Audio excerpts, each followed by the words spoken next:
Hey, what's going on, everybody? John here at Havoc Maker Studio and FMP Wargamers. So today we're going to do something a little different starting. Apparently, some people wanted more out of these videos concerning Marvel Crisis Protocol. Instead of hot takes, they were looking for something a little bit more substantial, which does make sense. And of course, being in a studio, you want to expand upon that. So we're going to expand upon that when we talk about Miss Clea today. Now, if you're not familiar, Clea is going to be arriving with a new Doctor Strange miniature coming up in, I believe, October. Don't quote me on that, but I believe it is October. Could be September, but I could be October. Or I might be getting those mixed around. I think it's Dormammu and Blade and Moon Knight in October. So these Clea might be out in September. I'm going to double check that at any rate. So let's talk about Clea. She's going to be packaged with the newer Doctor Strange model.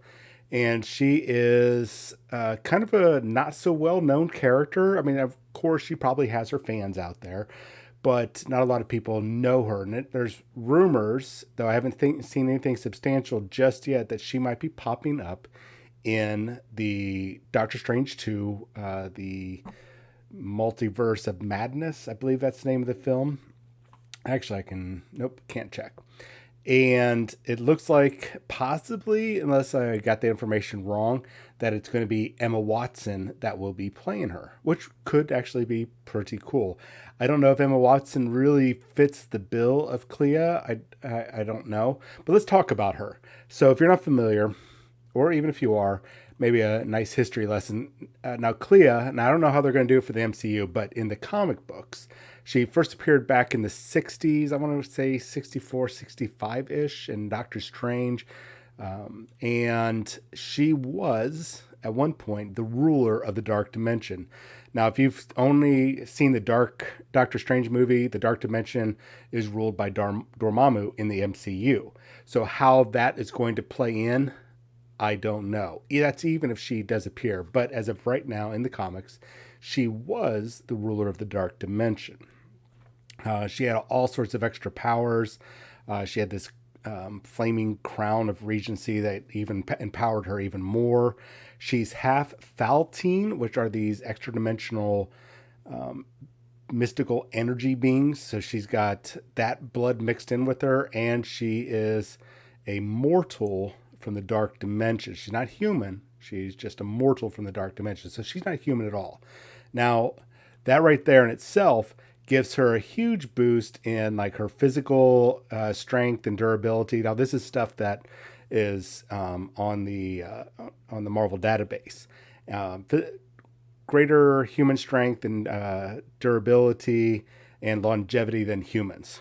And uh, now her mystical abilities are pretty much on par with, almost on par with Doctor Strange. Now, there's a lot of things that she can do that Doctor Strange can do. She can also control, like, the cloak of levitation, his cloak that he runs around, the Eye of Agamotto, and a few other things. She can definitely use all those. And she's got her own wide range of abilities that include telepathy.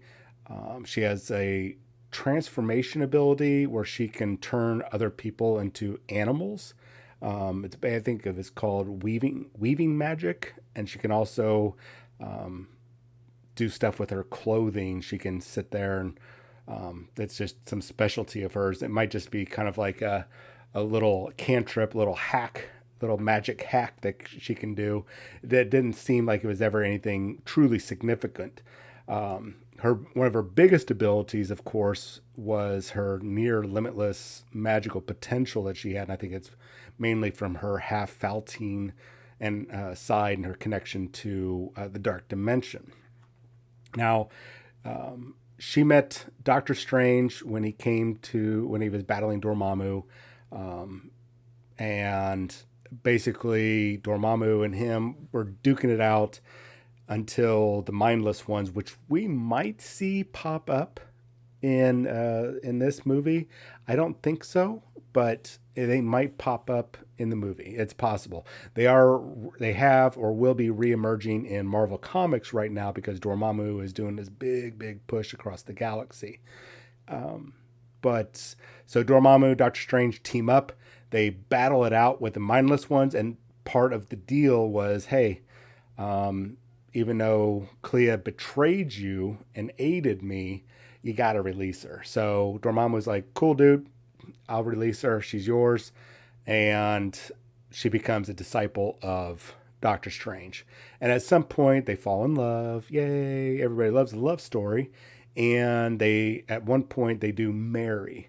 They do go back and forth in between the dark dimension and Earth, largely thanks to her ability of teleportation. She's able to teleport through multiple dimensions, which might be a reason why she will show up in this movie. There's going to be a lot of dimension hopping. We know that America Chavez, or Miss America, that character who has the ability to hop dimensions, is going to be in that movie. She's going to be one of the main characters next to Doctor Strange. So that will be interesting to see if all these characters are going to be together. Now, besides all that, oh yeah, here we go. Somebody just sent me, she showed up in Strange Tales 126, 1964. So we were close. I said 1964, 1965. So not too bad. But her sorcery is her main area of expertise. I mean, besides I don't want to say junk abilities, but teleportation, telekinesis, and such, telepathy, even though those aren't normally considered magical powers. Most people think of those as psychic power, telepathy, and telekinesis, but it's just a basic term to describe a unique ability. Now, where that power comes from, the ability to how you manifest it, that can be, like I said, it could be psychic, it could be a mutant power, or it could be magic in this case. Besides all that, as I already said, she's got lots of magic abilities, mainly what she's learned from Doctor Strange. And of course, she's got her own. Now, she's not a chump. At one point in time, she was rocking the Eye of Agamotto, the Cloak of Doctor Strange, or the Cloak of Levitation and such. Now, that might have been a what if issue, but she has served as Sorcerer Supreme at least one point, and what ifs do count. So, now the point of all this, we're going to be getting to see her in a little bit for her Marvel Crisis Protocol. Now, she's powerful enough that she can go toe to toe with people like the Silver Surfer and obviously Doctor Strange and Dormammu. So it's going to be really interesting to see, like I said, if she shows up in the Doctor Strange 2 movie. And if she does, who's going to play her? What's her role going to be? Are we going to see more of her? Is it going to be just kind of a throwaway character? Or are we going to see her in future movies with Doctor Strange? And speaking of Doctor Strange, there are some weird rumors, side note, that the Doctor Strange that we're seeing in the Spider-Man No Way Home is not Doctor Strange. It might be Mephisto, and the evidence is compelling, but there's still no proof. But we'll see. And people might be like, well, what does Mephisto and Spider-Man have to do with each other? Oh, they have a lot to do with each other. They have a lot to do, especially a deal to make everybody forget who he was so he can get back to his crime fighting days in secrecy. And the deal was his relationship with Mary Jane, or MJ. So we'll see if that translates into No Way Home. So just real quick, Doctor Strange 2 is going to be coming up in February 2022. Right now, the only people we know is going to be Benedict Cumberbatch. Doctor Strange, Rachel McAdams coming back as Dr. Palmer, Elizabeth Olsen as Scarlet Witch, Benedict Wong will be, of course, Wong. Oh boy, let's see if I can get his name right. Chwatel G04. Oh man, I was learning the name. I already forget it. He's going to be coming as Mordo. I'm sure as heck not going to try to pronounce who is going to be America Chavez, but Miss Gomez is going to be taking that role. So those are coming. So let's take a look at Marvel Crisis Protocol Clea. So I went ahead and checked. Both sides of the card are the same. So this looks like it is pre-marriage to Doctor Strange, because it doesn't say Clea Strange. The database does confirm it is Clea Strange as of right now. So who knows where this lies upon the Marvel Crisis Protocol timeline and its relationship to the actual main Marvel 616 universe. So 5 health on both sides. That is 10 health total. Nice medium movement. Size 2 expected, and a threat 3. There has been a little talk about the threat 3 being a nice low amount, but you're getting a lot of bang for your buck. So we're going to take a look at that. So low fighting power. So not low fighting power, but low defense for physical. It's a 2. A nice 3 for energy, and a 4 for mystical. So not too bad all around. Not going to complain. Now, our first ability is a mystic attack, Demon Claws of Danak. Range 3, 4 dice, 0 power. No matter what, after you're done doing this attack, you're going to get 1 power.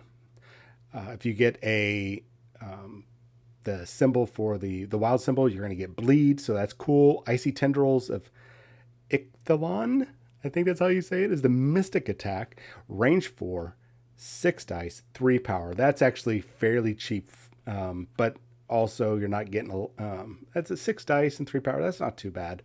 So there's a variety of things is going to happen depending on what you roll. So if you get the wild symbol, you're going to hit the target with slow. Wild symbol and that looks like the hit.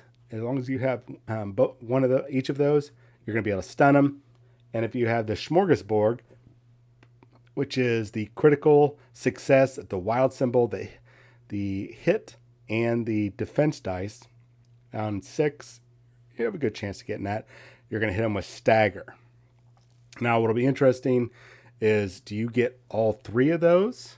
If you manage to hit stagger, do you get all of those, or do you get 1? That's something, and they actually might even say that in the article that they had, and I totally didn't read that. So looking over her superpower, Descendant of the Faltine. There we go. I was talking about the Faltine earlier. 0 power cost. Action. This character gains 3 power. Roll 5 dice. For each critical failure rolled, this character suffers 1 damage. So that's interesting. I don't know. That could be worth it. That could be worth it, especially in a clutch moment.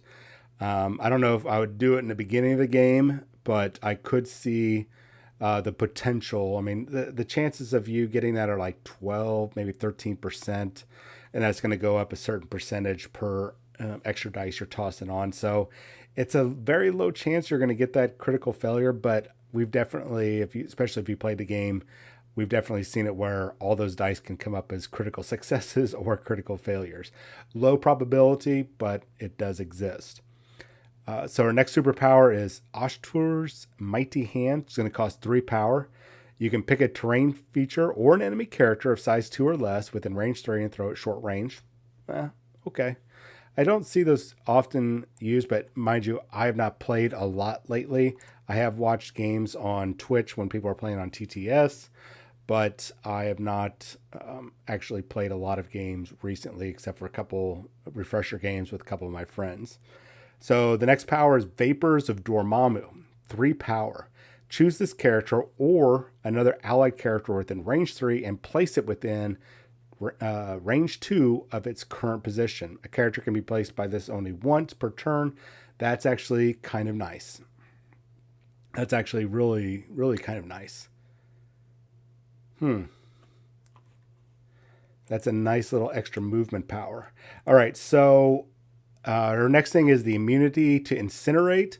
And there's a little bit of talk about this, but not necessarily about her having it, but it more likely why people like, I think, Ghost Rider doesn't have it. But there's nothing saying that he's immune to flames. Now, her immunity comes from the time that, or her connection to the dark dimension and the flames of Falatine, which was, oh, actually, let's take a look at it. She can actually go up against with this power. She can go up against Dormammu, Doctor Strange, Enchantress, and the flames are claimed to be capable of effortlessly destroying any undead who threaten the bear, even the zombie virus tearing through the Marvel multiverse. That's where her Incinerate immunity is going to be coming from. I know some people have questioned why immunity Incinerate, like it's just we need to give somebody immunity Incinerate. Let's just give it to her. Well, there's a reason behind it. Just like pretty much everything that we see that they do for Marvel Crisis Protocol. Like right now, I'm looking at some of her abilities, and some of these do match up. So, is she going to be a powerhouse? I don't know. We'll have to see her teamed up with a couple other people to see how well she's going to play out. She's not bad. And for 3 points, especially if you have, hey, I need to fill somebody in for 3 points, especially if you're trying to fill your convocation requirements for that 51% for your team affiliation, 3 points is not too bad because there's a lot of people that are 5s and 4s. So a 3-pointer in there could really, that could round out to 4 characters, a couple 5s, a 4, and a 3. I think the Ancient is a 4. Believe Dr. Voodoo is a 5 and Dr. Strange is a 5, and then this right here would be a 3. That's 17 right there. I know it's not the average. Oh, actually, I think that's about the average. I know it's 14 to 20, but 17, that seems about right. So you guys let me know down in the comments, how do you feel about her? I mean, she's not, to me, here's my personal opinion. She's a little lackluster. Now, she does have a lot of interesting abilities. They're cheap. She's cheap costing. She's not super dynamic, but she's got a nice little repertoire of some movement abilities, some power-ups, and some be able to inflict some status effects around. I mean, she's got some potential, and it's when I look at her abilities, they're cheap, really cheap abilities. Man, really, really cheap abilities, but she's also just, she's an afterthought right now, as of right now. Now we need to see her on the tabletop. We need to practice with her. We need to get some games in with her. Maybe even a couple people right now might be trying some games out with her as we got these stats right here. They can just put, I don't know, the Scarlet Witch model in to count as Clea and see how she works in a team. So in the future, we're going to do some more in-depth lore videos as we get some more characters coming out and a lot more in-depth look at the Marvel Crisis universe and some gameplay videos. Now, it's going to be some Barney basics, but we're going to get some gameplay videos going so people can see not only how the game plays, right, but also how all the different tactics, the different combination of characters. Now, we can't do them all because there's millions or probably hundreds of thousands. I think that's closer of combinations, character combinations you can have on your team. So we're not going to get every single one of them, but we're going to knock some of those out. And hopefully in a couple of those demo games, if you will, or streamed games, we will try to have it to where you guys can vote maybe weekly or a couple weeks ahead of time, and our next game that we film and stream, you can choose what the two teams are. So you guys can get crazy with it. So let me know what you guys think about that idea. Let me know what you think about Clea. Put those down in the comments. And do you like the idea of a little bit more of a lore video before we get into the actual character card? Anyways, you guys have yourself a wonderful afternoon, and I'll talk to you later.